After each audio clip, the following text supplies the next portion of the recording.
la primera vez que nos reunimos y a través de este medio donde todos juntos vamos a participar de esta reunión. Bueno, sabemos que los momentos que se están viviendo en Colombia y a nivel mundial son un poco tensos, pero gracias a Dios el Señor nos ha ayudado, porque los casos del coronavirus prácticamente están muy bajos en Colombia comparados con otros países. Se estima que es el 1.6%, mientras que los otros pasan del 8% o algo más. Pero gracias a Dios que las medidas que ha estado tomando el gobierno han funcionado, y por ese motivo también es importante que ustedes no pierdan la calma, no pierdan la paciencia y se sigan enfocando en sus familias, que Dios mismo va a suplir nuestras necesidades conforme a sus riquezas en gloria. Bueno, yo creo que como hoy, que se conoce como Domingo de Ramos, y esta semana que es donde empieza lo que es la Pascua para algunos o la Semana Santa, el mismo Dios nos va a guiar, porque no es casualidad que esta fecha tan importante en la agenda cristiana, judaica, etcétera, esté justamente donde el coronavirus ha querido hacer estragos a nivel mundial, pero ahí en esta fecha es donde se celebra lo que es la Pascua. ¿Y en qué consiste la Pascua? Es la obra que el Señor Jesucristo hizo y que en la cruz del Calvario revirtió toda la maldición que había sobre la tierra. Recordemos que la misma palabra nos enseña en el libro de Apocalipsis, en el capítulo 12, en el verso 11, y dice: y ellos le han vencido por medio de la sangre del Cordero y la palabra del testimonio de ellos, y menospreciaron sus vidas hasta la muerte.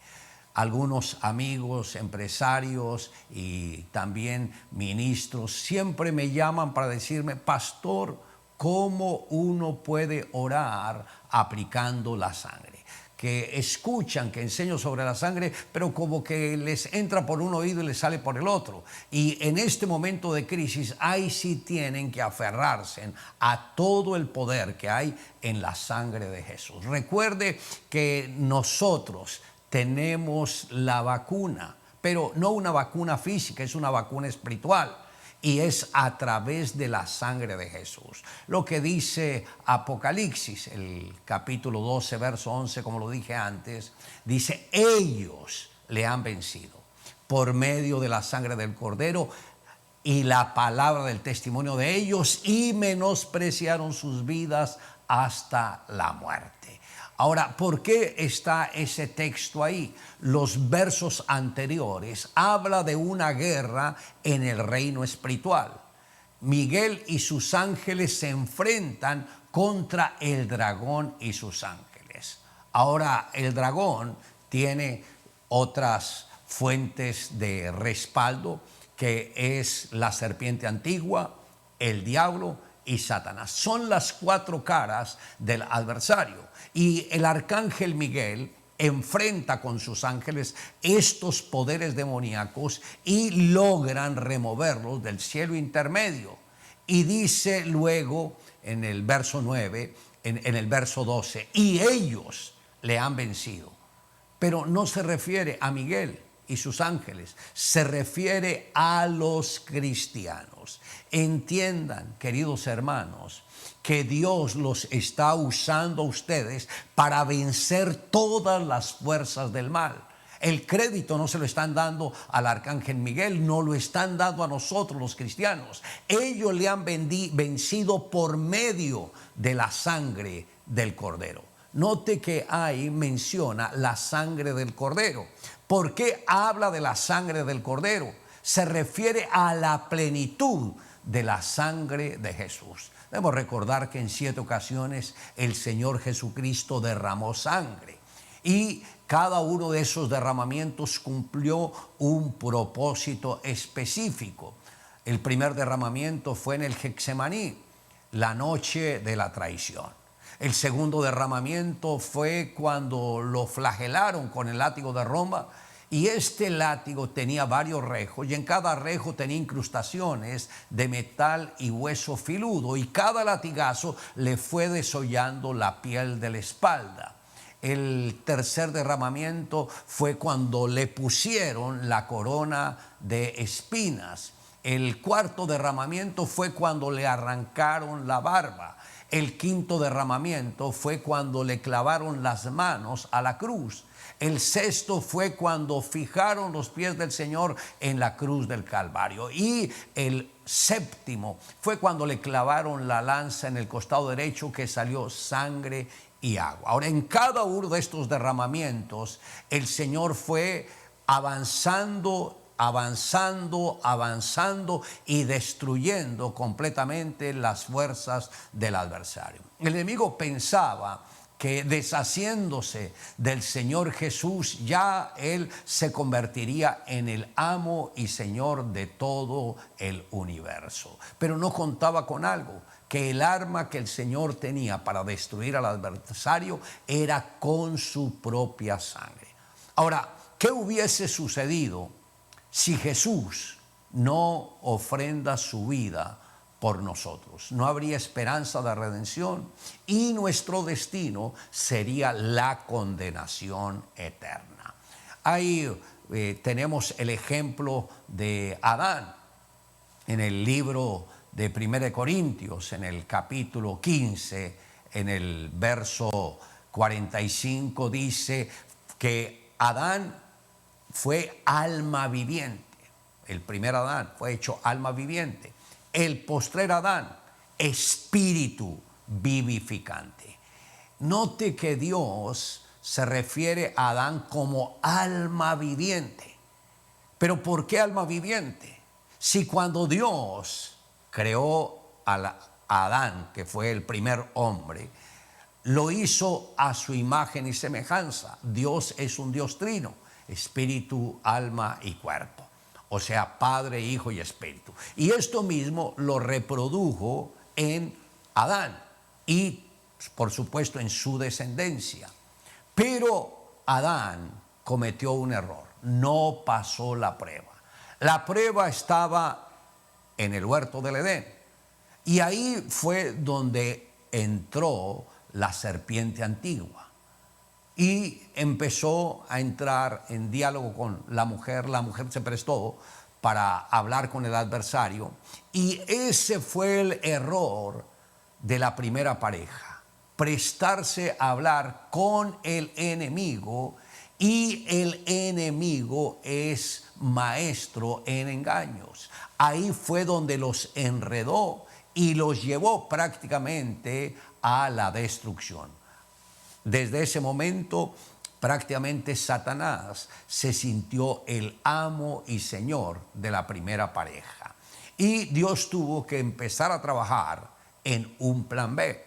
Pero el siguiente plan comenzó con el sacrificio de animales. Lo primero que hizo el Señor fue sacrificar animales para cubrir la desnudez de la primera pareja. Ustedes recordarán que Adán y Eva, cuando se vieron desnudos, empezaron a coser hojas de parra para cubrir la desnudez.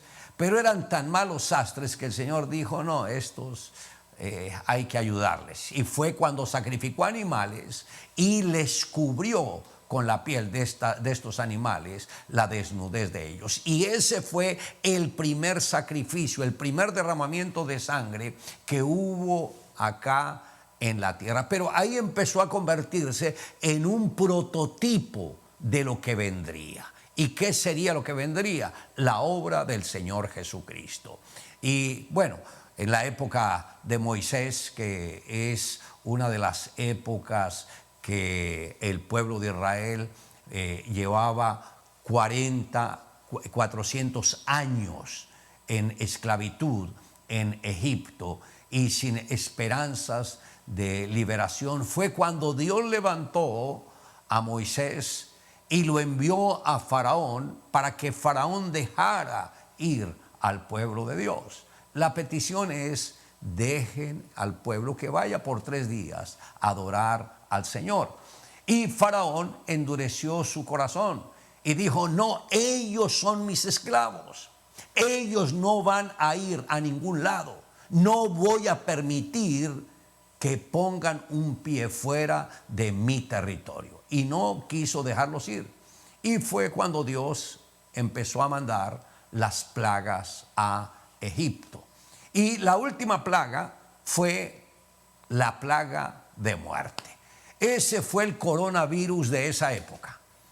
El ángel de la muerte iba a pasar casa a casa para destruir la vida del primogénito de esa familia.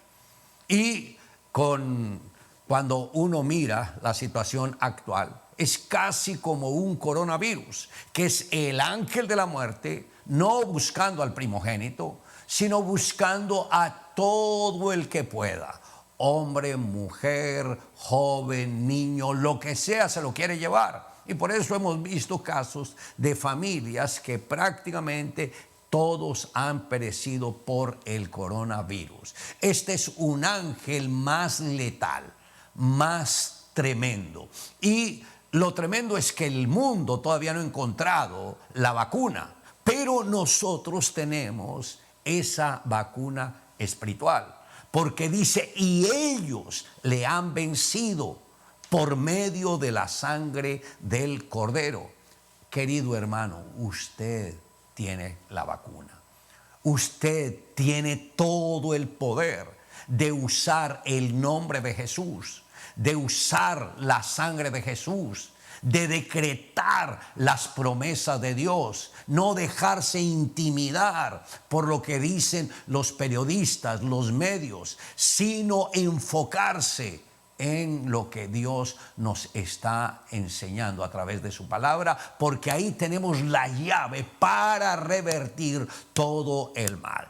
Desde que empezó lo del coronavirus, estuve en un tiempo de oración. El Señor me levantó a la 1 de la mañana, fue antes de la convención que tuvimos en enero, Visión 2020. El día martes en la madrugada estuve orando, intercediendo por esa convención, pidiendo que Dios protegiera a Colombia del flagelo de ese coronavirus. Y cuando mi esposa se levantó, le dije: mi amor, el Señor me puso a orar, a blindar Colombia, a blindar la convención de ese coronavirus. Y gracias a Dios que el mismo Señor dio la estrategia a los gobernantes de cómo Colombia debería tener cierto comportamiento ante esta amenaza de muerte que estaba rondando por las naciones de la tierra. Y por tal motivo, Colombia tiene el porcentaje más bajo de los países donde ha llegado el coronavirus. Pero no podemos confiarnos en esto. Debemos seguir siendo precavidos, debemos seguir siendo cautelosos, cuidándonos de no tener reuniones así masivas. Yo sé que nosotros como colombianos somos muy amigueros de abrazarnos, saludarnos, apretarnos, pero este es un momento donde hay que tener ciertas distancias y guardar las reglas. Pero lo más importante es que a Dios no lo toma nada por sorpresa. Esto que está sucediendo ahora sucedió casi de una manera parecida siglos pasados. Pero así como el Señor protegió a los judíos, también nos protegerá a cada uno de nosotros. Ahora, ¿qué hicieron los judíos en esa noche donde el ángel de la muerte iba a pasar? El padre de familia había sacrificado un cordero, había recogido la sangre del cordero en un recipiente que es conocido como lebrillo, también con ramas de hisopo, que son ramas que sobreabundan en el Medio Oriente. Él mojaba en la sangre y luego se paraba frente a la puerta de la casa y pintaba los dos postes y el travesaño de la puerta de la casa. Con ese acto significaba que toda la familia, todos los que estuvieran dentro, estaban protegidos por la sangre. Pero note que en la instrucción que el Señor da, dice que todos permanezcan dentro de la casa, que ninguno puede salir, porque el ángel de la muerte está por fuera.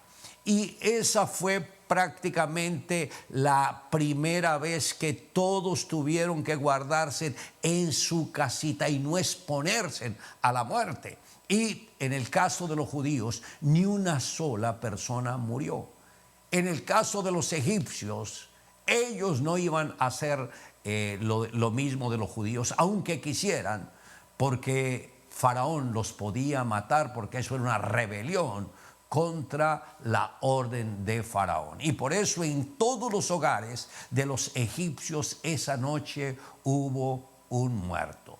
Pero en el hogar de los judíos hubo paz, hubo protección, hubo bendición.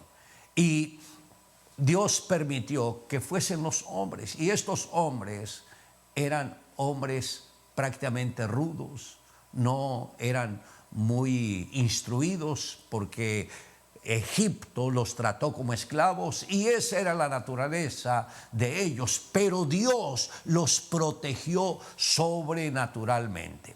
Y queridos hermanos, en estos momentos que vivimos, también la protección de Dios está al alcance de todos ustedes. No se pongan a tentar a Dios. Por eso dice, no salgan de la casa. Eso fue lo que dijo a los judíos. Y nosotros tenemos prácticamente las mismas recomendaciones. Por favor, quédense en sus casas, solo salgan a lo esencial, no se expongan a que uno de estos virus los vaya a contaminar. La Biblia dice, el avisado ve el mal y se esconde, mas los simples pasan y reciben el daño. Tampoco permitan que el desespero los lleve a hacer cosas incorrectas. Este es un momento de tener paciencia, un poquito de paciencia más, que el mismo Señor se va a glorificar. Pero esta celebración que tuvieron los judíos de la Pascua vino a ser todo un prototipo de lo que era el sacrificio, o de lo que sería el sacrificio del Señor Jesús en la cruz del Calvario. Y cuando uno lee la historia de la Pascua, uno dice, wow, Señor, a ti nada se te escapa, proyectaste el futuro de una manera sobrenatural. Y el mismo Dios nos ha bendecido y protegido a través de su sangre. Ahora, en la primera carta del apóstol Pablo a los Corintios, él hace un tremendo paralelo entre Adán y Jesús. Y dice en el verso 45 del capítulo 15 de 1 Corintios que el primer hombre, Adán, fue hecho alma viviente. El postrer Adán, espíritu vivificante. Pero si Dios creó a Adán a su imagen y semejanza, ¿por qué no menciona la parte del espíritu? ¿Por qué solamente habla del alma? ¿Qué sucedió? Yo creo que la primera rebelión que se llevó a cabo en la tierra fue allí en el huerto del Edén. Y no fue la rebelión contra el diablo, fue la rebelión del mismo hombre consigo mismo. El alma y el cuerpo se pusieron de acuerdo para derrocar al espíritu y lo lograron. Ahora, un ejemplo sencillo lo podemos encontrar en el arca de Noé. El arca que Noé construyó por instrucción divina tuvo 3 compartimientos. En el primer compartimiento se supone que están los animales, en el segundo estaban los alimentos y en el tercero estaba Noé y su familia. Ahora, esa arca tenía en el techo una ventana. La ventana no estaba en los lados laterales, La ventana estaba en el techo. ¿Y por qué en el techo? Porque era solamente donde donde Noé debería mirar hacia arriba.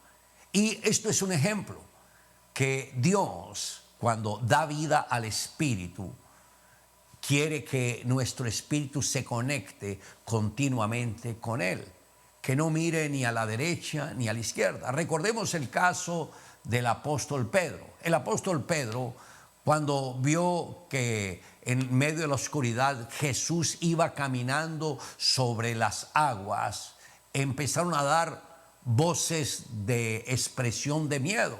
Y el Señor les dice: yo soy, no teman. Y Pedro se acerca y le dice: Señor, si eres tú, di que yo vaya a ti sobre las aguas. Y el Señor le dice: ven. Y Pedro empezó a caminar sobre las aguas. Su mirada estaba puesta en Jesús. Pero cuando una ola vino sobre él, él desvió su mirada hacia el lado a ver la ola, y ahí mismo empezó a hundirse y a pedir ayuda porque se iba a ahogar. Lo que el Señor quiere enseñarnos en esto es que debemos tener nuestros ojos puestos en Jesús y no en las circunstancias. Cuando ponemos los ojos en las circunstancias, en lo que dicen las noticias, nos debilitamos y prácticamente vamos a desfallecer en la fe, vamos a perder la esperanza, y esto no lo podemos perder. La esperanza no la podemos perder, porque mi Dios hará milagros. Él suplirá esas necesidades que nosotros tenemos, porque Él es soberano, Él es el creador de todo. Y el mismo Señor dijo: ¿cuál es el padre que si su hijo le pide pan, le da una piedra? ¿O le pide huevo, le da un escorpión? ¿O le pide pescado, le da una serpiente? Si vosotros, que sois malos, dan lo mejor a sus hijos, ¿cuánto más vuestro Padre que está en los cielos dará cosas buenas a los que se lo piden? Y en otra versión dice: dará a los que se lo piden. Vean, Dios es un Dios bueno. Él prometió: no te dejaré ni te desampararé. Como estuve con Moisés, estaré también contigo. Por eso, queridos hermanos, este es un momento de no permitir el temor, no permitir la angustia, entender todo el poder que hay en la sangre de Jesús, y nosotros mismos podemos enfrentarnos a estos poderes adversos y vencerles en el nombre del Señor Jesucristo. Ahora, hay algo que me gustaría que entendieran: que aunque el Señor derramó en 7 ocasiones su sangre, hay también 5 confesiones que nosotros debemos hacer de lo que la sangre de Jesús ha hecho por nosotros. La primera confesión, que está en el libro de Efesios, en el capítulo 1, en el verso 7, ahí hay 2 confesiones. El apóstol Pablo dice: en quien tenemos redención por su sangre, el perdón de pecados. La primera parte, la primera confesión, es la de la redención. ¿Y por qué traigo esto a colación de las confesiones? Porque las confesiones son el complemento de la sangre, en la sangre aplicada en los 2 postes y en el dintel de cada casa. Si el padre de familia hubiese recogido la sangre del cordero en el hebrillo, pero no la aplica, como el Señor había dicho, con las ramas de hisopo sobre la puerta, la redención no se hubiese podido llevar a cabo. No habría protección para esa familia. ¿Y a qué equivale esa acción de mojar con ramas de hisopo y pintar los 2 postes y el dintel? Esto equivale a la confesión. En nuestro contexto actual es cuando confesamos lo que la sangre de Jesús ha hecho por nosotros. Cuando uno empieza a confesar, la atmósfera se va a cargar de una protección sobrenatural. Usted haga el ejercicio y va a notar que viene esa confianza en su vida. ¿Y cómo sería la confesión? Podemos decir, por la sangre de Jesús, soy redimido del poder del enemigo. Satanás nada tiene en mí, porque habito en la casa de Dios o al abrigo del Altísimo. Vean, Satanás nada tiene en mí. ¿Por qué? Porque por la sangre de Jesús soy redimido. ¿Y qué quiere decir soy redimido? Que Dios nos rescató, nos sacó de las garras del adversario. El adversario nos tenía a nosotros abrazados, controlados, con vicios, con pasiones desordenadas, con problemas financieros, con problemas en la mente, con toda clase de estrategias que él usa. Nos tenía así acorralados, pero cuando vino la palabra de Dios, cuando la escritura se nos reveló, nuestra mente se iluminó, creímos en Jesús, extendimos la mano para alcanzar la misericordia nos llegó y nos sacó de esa esclavitud. ¿Y cuál fue el precio que se pagó por nuestro rescate? Sangre, la sangre de Jesús. Por eso el apóstol dice, por precio fuisteis comprados, no os hagáis esclavos de los hombres. Ya el Señor pagó el precio más alto. No deje que el enemigo le robe la salvación, le borre la bendición, le quite la esperanza. No, manténgase firme, confiado en que en el Señor somos más que vencedores. Por eso póngase firme y declare, por la sangre de Jesús soy redimido del poder del enemigo. Satanás nada tiene en mí,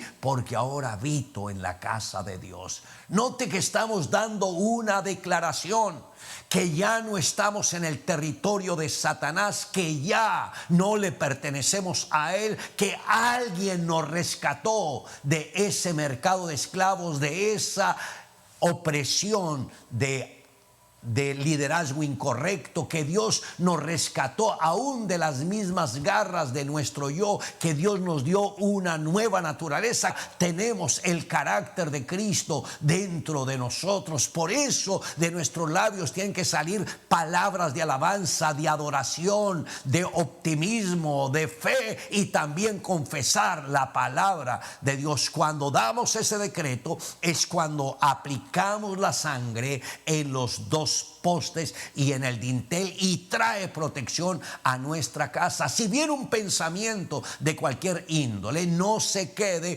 consintiendo el pensamiento y consintiéndole. Dile, no lo acepto, porque soy redimido por la sangre de Jesús, y Satanás nada tiene en mí, porque ahora habito al abrigo del Altísimo. Imagínense, habito al abrigo del Altísimo. ¿Y sabe lo que sucede con los que habitan al abrigo del Altísimo? Que el mismo Señor es el que los va a guardar, el que los va a proteger. No vendrá sobre ti ningún mal, no vendrá sobre ti ninguna plaga, ni la muerte, ni el coronavirus podrá tocar su vida, porque estamos protegidos al abrigo del Altísimo. El mismo Señor manda a sus ángeles y les dice, cuiden a este mi hijo, a esta mi hija.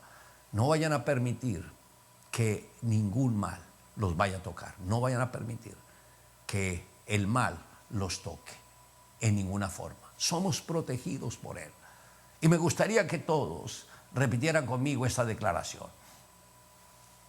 Por la sangre de Jesús soy redimido del poder del enemigo.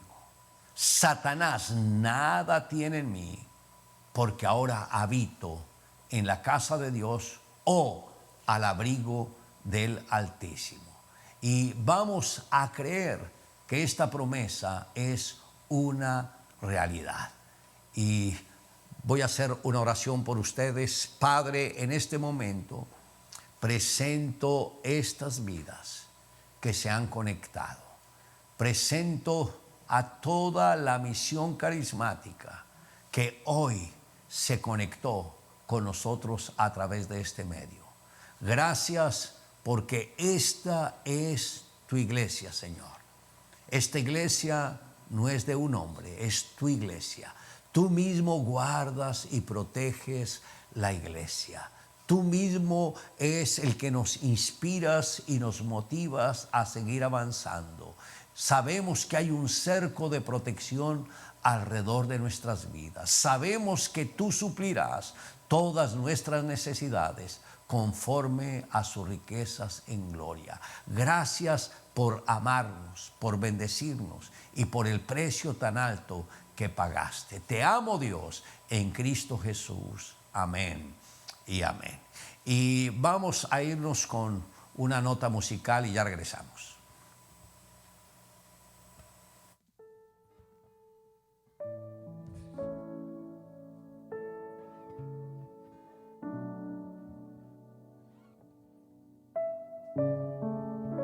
Gracias, pastor. Aquí continuamos en esta transmisión en vivo. Señor, declaramos que solamente tú eres digno de nuestra oración. Aquí estamos, Señor. Aquí estamos, oh Dios. No tengo nada para ofrecer, nada que te pueda sorprender, solo un corazón quebrantado una y otra vez.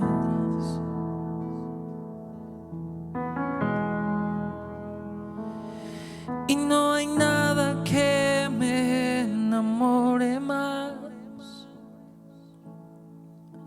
nada que me apasione más, solo tu presencia, solo tu mirada me hacen suspirar.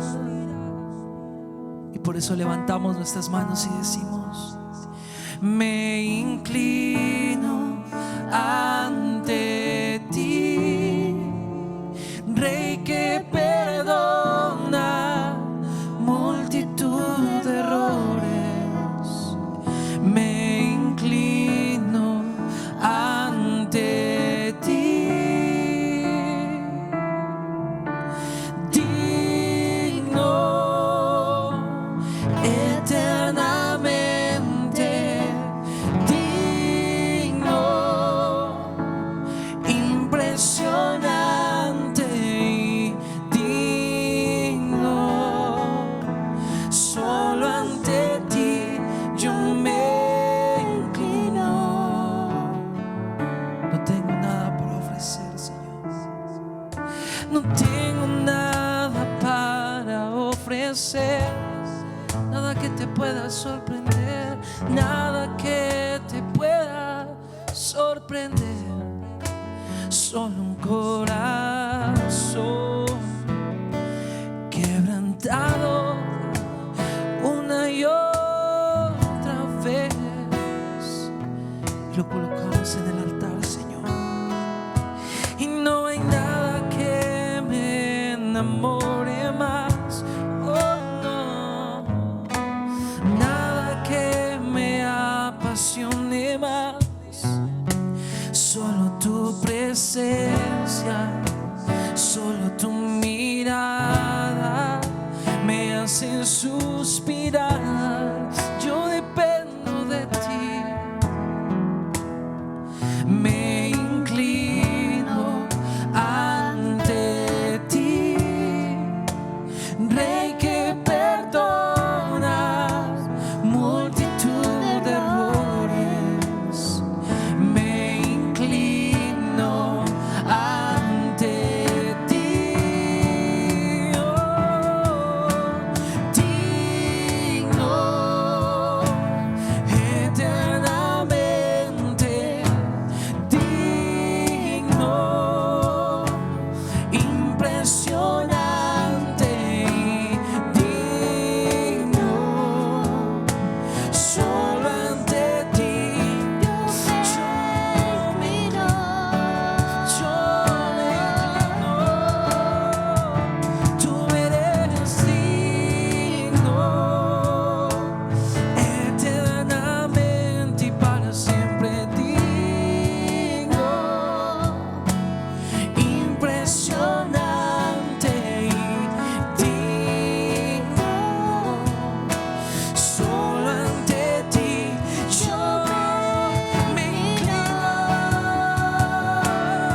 partes más interesantes de esta reunión es el poder participar de la Santa Cena. Sabemos que por la fecha, por la semana, es algo grandioso que todos unidos como iglesia estemos celebrando la Santa Cena. Y todos conocemos la historia, pero vamos a leer los textos que están en 1 Corintios capítulo 11, verso 23 en adelante. El apóstol Pablo dice: porque yo recibí del Señor lo que también os he enseñado, que el Señor Jesús, la noche que fue entregado, tomó pan, y habiendo dado gracias, lo partió y dijo: tomad, comed, esto es mi cuerpo que por vosotros es partido. Haced esto en memoria de mí. Asimismo tomó también la copa después de haber cenado, diciendo: esta copa es el nuevo pacto en mi sangre. Haced esto todas las veces que la bebiereis en memoria de mí. Así que todas las veces que comiésemos este pan y bebiésemos esta copa, la muerte del Señor anunciamos hasta que Él venga. Y piensen esto: en la Santa Cena el Señor partió el pan. Ahora, ¿cómo es el proceso del pan? Se corta de la espiga, luego se muele, luego se amasa, luego se pone en el horno y luego se saca para que las personas coman. Eso fue lo que Jesús vivió. Él fue cortado de la tierra de los vivientes. Fue molido por la rebelión del pueblo de Dios. El mismo Señor entró al horno de fuego, que es conocido como Hades, y dijo: no dejarás que mi cuerpo quede en el Hades. Todo esto Jesús lo sufrió por nosotros. Y al comer hoy del pan, estamos entendiendo que alguien, y no cualquier alguien, el mismo Dios, se hizo hombre y aceptó el sacrificio para que nosotros nos libráramos de la condenación eterna. También el Señor presentó la copa y dijo: esta copa es la copa de la sangre que yo derramaré por todos ustedes. El mismo Señor sabía que si no hubiese derramamiento de sangre, no habría redención. Y todo lo que se escribió en el Antiguo Testamento acerca de los sacrificios se cumplió en el Señor Jesucristo. Por eso hoy, al participar de la Santa Cena, aunque hay pan, vamos a comer es el cuerpo de Jesús. Aunque hay vino, vamos a beber en la sangre de Jesús. El doctor Del Prince, cuando estuvo con los cristianos de uno de los países árabes, la manera como ellos celebran la Santa Cena es diciendo: bebamos la sangre de Jesús, comamos el cuerpo de Jesús. Y a eso él lo marcó mucho, porque es lo que vamos a hacer. Hoy no está comiendo una porción de pan, hoy está recordando, cuando esté masticando el pan, que el cuerpo de Jesús fue molido por nuestras rebeliones. Cuando se parte el pan, fue cortado por nosotros, fue cortado de la tierra de los vivientes. Y vamos a participar, pero oremos. Señor, hoy bendigo el pan y el vino. Gracias porque representan la obra redentora de nuestro Señor y Salvador Jesucristo. Y Señor, que con esta Santa Cena el espíritu de la muerte sea detenido. el espíritu de la muerte sea removido, no sino de todas las naciones de la tierra. Que esta Santa Cena, que esta Semana Santa marque un antes y un después, que haga la diferencia, Señor, porque las naciones del mundo se están uniendo para reconocer que todo el poder está en la obra de la cruz. Gracias, Señor Jesús, porque tu obra no fue en vano. Y hoy con gusto, con gozo, participamos de la Santa Cena. Gracias, Señor. Amén y amén. Pueden comer del pan y beber del vino.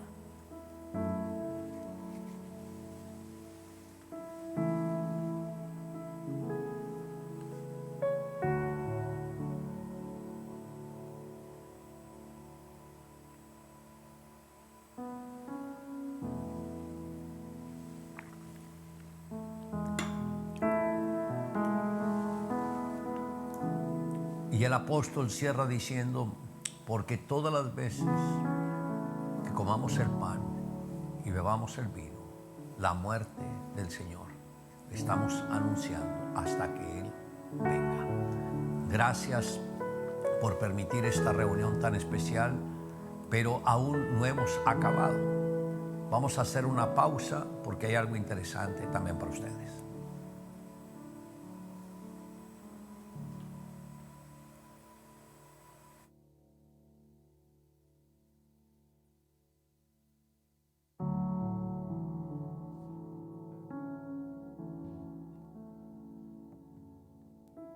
Amén, qué poderoso tiempo. Gracias, pastor, por guiarnos en este momento tan poderoso. A través de esta Santa Cena estamos declarando justamente que como iglesia esperamos el regreso de nuestro Señor Jesús y testificamos de que Él se ha entregado por nosotros. Gracias, pastores, por guiarnos, tomar de su tiempo y estar aquí en vivo, conectado con miles de hogares alrededor del mundo, no solo en Colombia, sino también en muchos lugares del mundo. Y los saludamos a todos los que se conectan a través de este medio online. Recuerden que estamos en MCI en casa, transmitiendo en este momento el mensaje de la Pascua junto con nuestro pastor César Castellanos. Así que yo le invito a que usted allí pueda seguir conectado y decir: Señor, aquí estamos, Señor, aquí estamos, Espíritu de Dios.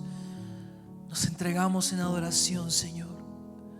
Nos entregamos en adoración, Señor. Nos entregamos en adoración, Señor. Nos entregamos en adoración, Señor. Nos entregamos en adoración. Aquí estamos. Comience a adorar con sus propias palabras. Comience a adorar en un centro de adoración, levantando un altar de adoración en este tiempo. Y también en este momento nos conectamos en vivo y en directo con la pastora Sara Castellanos. Pastora, muy buenos días.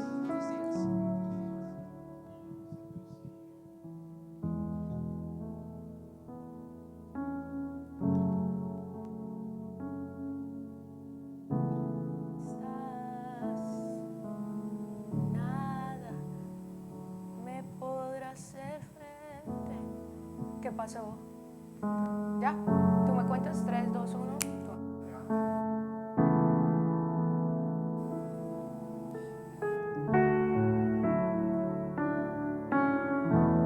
Bueno, una alegría estar con todos ustedes. Qué gran reunión. Ya son las 11:11 de la mañana y hemos podido recibir muchísimo pues de este tiempo con nuestro pastor César. Simplemente antes de terminar, quiero agradecer a todos los que hicieron parte de la campaña Haz tu parte. El pasado viernes tuvimos más o menos 100 voluntarios de la iglesia que salieron de sus casas y fueron a servir con su generosidad a muchas familias que estaban en un estado de vulnerabilidad. Fue tan chévere ver la alegría, la emoción de ver estas familias recibiendo la ayuda de la iglesia. Este es un tiempo donde la iglesia está siendo generosa. Es el tiempo de que la iglesia sea ejemplo. Es el tiempo donde la iglesia muestre lo que Jesús enseñó. Y simplemente antes de terminar, quiero leer un verso que Dios colocaba en mi corazón, y es 2 Corintios 9:7, donde el apóstol dice: cada uno dé como propuso en su corazón, no con tristeza ni por necesidad, porque Dios ama al dador alegre. Eso fue lo que vimos la semana pasada. Muchas personas que genuinamente empezaron a donar, empezaron a dar su parte, también donar alimentos, y hemos visto la alegría que la iglesia, con la que salió, con ese ánimo. Muchos pusieron videos, muchos pusieron fotos, y les cuento que esta solamente fue la primera etapa. El viernes pasado dimos 2000 mercados y les vamos a continuar haciendo eso. Este martes 7 de abril vamos a hacer la segunda tanda. Entonces motivo a todos que sigan dando con generosidad, con alegría, porque esto está haciendo la diferencia. Esto está llegando a muchas familias de Bogotá. Motivo a las diferentes sedes que nos están viendo en Colombia, que puedan hacer lo mismo, que puedan motivar a las personas de la iglesia a que puedan dar con alegría y podamos beneficiar a muchas familias colombianas que en este momento están necesitados. Quiero que veamos un último video de lo que fue este viernes, y que Dios los bendiga, que Dios los guarde, y gracias por su generosidad y por sus donaciones. Dios los bendiga.